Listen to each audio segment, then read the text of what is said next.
Hi everybody and welcome. Today I have SOUNDCORE Select Pro speaker and I'm going to tell you how can easily charge your phone using this speaker. At first you have to prepare yourself a USB Type-A to Type-C cable like this one. Now you have to bring your speaker like that and open this Select Pro like that. It may be difficult for some people like me. And now we have to plug this cable into our USB Type-A port, which is signed AQ port.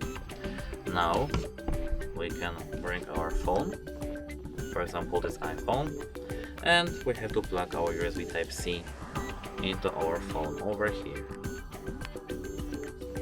And as you can see, our phone is now charging. That's it. Hope it helps you. Goodbye.